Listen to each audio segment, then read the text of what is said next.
네, 화이팅. 속도 이 정도 해도 될까요? 좀 느리게 말할까요?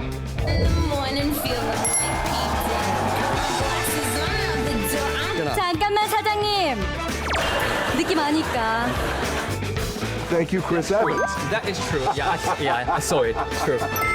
내가 요즘 영화관을 안 가. 아니 못 가. 왜냐고? 이 정도 괜찮을까요? 네. 네.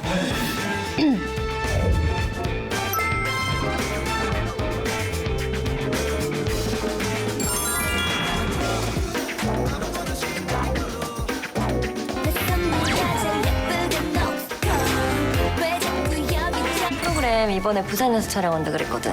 그 김에 나랑 다혜랑 지민이도 같이 따라가기로.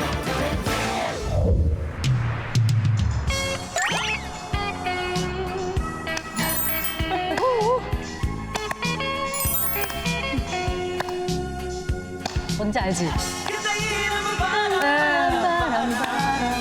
되게 유명한 노래. 왔다가 사라지는 바람. 노래 잘하신다.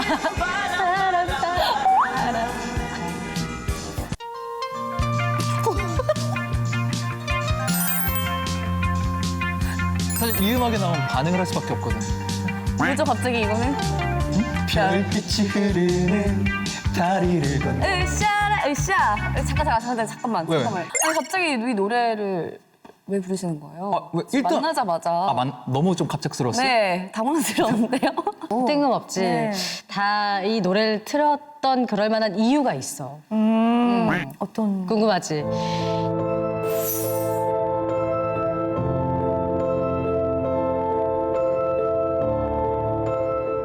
듣기만 해도 흥이 절로 나는 이 노래. 대한민국의 이 히트 가요를 너무나 사랑했던, 부르기를 좋아했던 17살 17살의 북한의 소녀가 있었어. 북한 소녀요? 북한 소녀. 근데 너무 좋은데, 근데 우리 노래를 이거를 알고 듣고 이렇게 부르는 게 거기에선 좀 쉽지 않았을 것 같은데요? 거기서도 쉽지 않았고 특별히 이 소녀에게 더 쉽지 않은 일이었어. 심지어 이 소녀는 반에서 넘버 2였어. 넘버 투요? 그러니까 넘버 투. 넘버 2. 학교에 등교를 하자마자 김정은과 김일성 초상화를 닦아야 되는 사상 부위원장직을 맡고 있는 소녀였어. 그런 소녀가 나만의 노래를 심지어 반 아이들 앞에서 노래를 부르면서 알려주기까지 했다. 어머. 응, 그래도 되는 거예요? 안 되겠지. 안 될 것 같은데? 근데 뭔가 전교 1등 하던 친구의 이중 생활을 듣고 있는 기분도 들거든요. 이런 소녀가 있었다는 사실을 일단 기억하고 그다음 요걸 하나 잠깐 볼래? 네.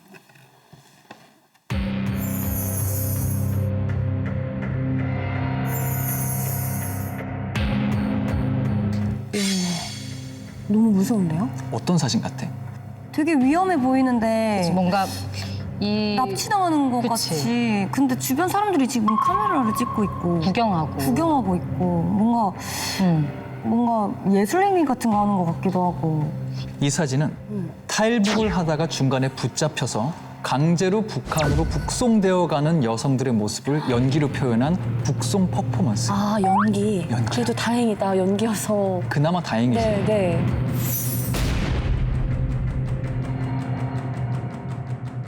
이거를 그대로 재현하기 위해서 미국, 스위스, 루마니아 그리고 또 영국, 오스트리아, 프랑스까지 전 세계를 다니면서 이 퍼포먼스를 하고 있는 거지. 오, 근데 이거를 그럼 누가 한 거예요? 이 퍼포먼스를? 아까 우리를 흥나게 만들었던 너의 아파트. 강수일 씨? 윤수일 씨. 아, 윤수일 씨. 아, 죄송합니다. 아, 강수일 씨도 어딘가에 있겠지. 윤수일 씨? 김일성 그 탔다고 그 뼛속까지 완전 사회주의인 그 그렇지, 아이가. 그렇지. 그러면 이 사진 속에 있는 이 여자분이 그 친구인가요? 이런 퍼포먼스를 했던 이유가 있는데 왜 이런 활동을 할 수밖에 없었는지 오늘은 그 북한 인권운동가 이한별 씨의 이야기를 들려줄게. 탈북을 해야만 하는 어떤 사건이 한별 씨 삶에 벌어지게 되거든. 내일 아침 당신의 어머니가 누명을 쓰고 잡혀가 죽게 될 거예요.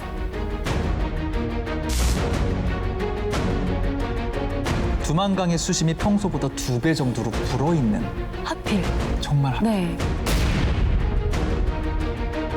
구타를 너무 많이 당해서 뇌 수술부터 받아야 되는 이 쇠파이프로 너무 많이 맞아서 신체 일부를 잃은 사람도 있어요.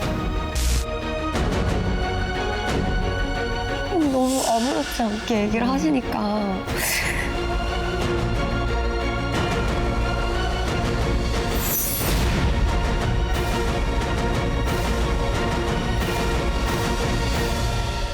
이한별 씨는 17살 탈북을 하셨어. 그 즈음에 북한은 굉장히 힘든 시기를 보내고 있었거든. 흔히 고난의 행군이라고 알려진 굉장히 어려운 시기였는데 그러다 보니까 그 당시에 사람들이 상당히 많이 죽어나갔어. 제가 탈북할 때는 17살이었는데 그때 고난의 행군이 한창인 시기여서 정말 많은 사람들이 300만 명 넘게 아사했다고 할 만큼 300만 명. 많은 사람들이 기아로 굶어 죽었고 그런 광경들을 제 눈으로 직접 또 목격하면서 탈북을 했었습니다. 함흥에서 탈북을 했는데 함흥 역전에서 제가 마지막으로 보았던 게 2~3살짜리 여자아이가 이제 엄마 아빠를 잃고 막 엄마 겨우 말을 띠면서 아장아장 걷는 그 여아가 울면서 이렇게 포대기를 발에 이렇게 묶은 채로 끌고 다니면서 거리를 이렇게 다니는 모습을 봤던 것이 고향에서의 마지막 모습이었습니다. 지금은 너무 이렇게 상상할 수 없는 굉장히 어려운 시기였네요. 그렇죠? 맞아. 네, 한별 씨는 학창 시절 내내 이런 생각을 했대. 사회주의는 지키면 승리, 버리면 죽음이다. 라는 말을 입에 달고 살았대.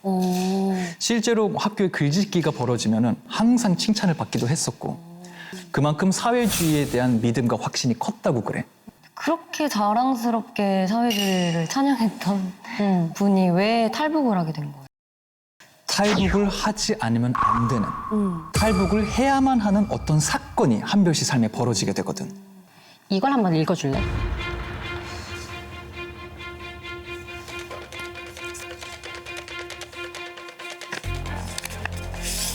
뭐라고 써 있어?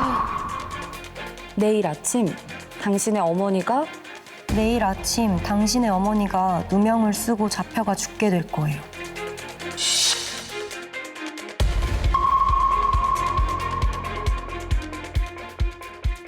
당시에 너무 먹을 것이 없다 보니까 한별 씨 어머니가 종종 중국에 있는 친척들의 도움을 몰래 받았대.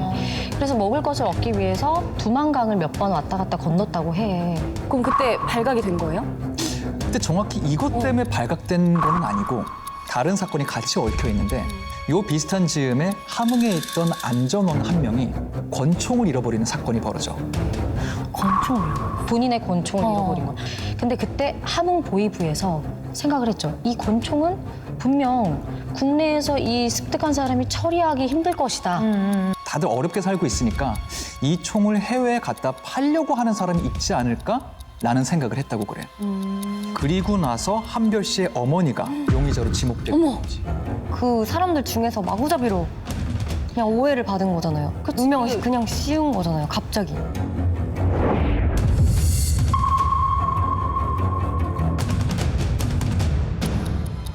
근데 정말 이 불안한 속에서도 다행이라면 다행인 게 보위부 계통에 어머님 지인이 계셨던 거야. 오, 다행이다. 그래서 맞았으면 좋겠다. 그분이 실제로 도와주셨어. 오, 진짜. 당신은 지금 누명을 쓰고 있다. 이 쪽지를 보내주신 거지. 라고 이렇게 몰래 알려준 거야. 기뜸을 해준 거야. 이 한별 씨와 어머니 이 당시에 지금 쪽지를 받고 뭘 챙길 수 있겠어. 살림 하나 챙기지 못하고 그냥 바로 두만강을 건널 수밖에 없을 상황이 온 거지.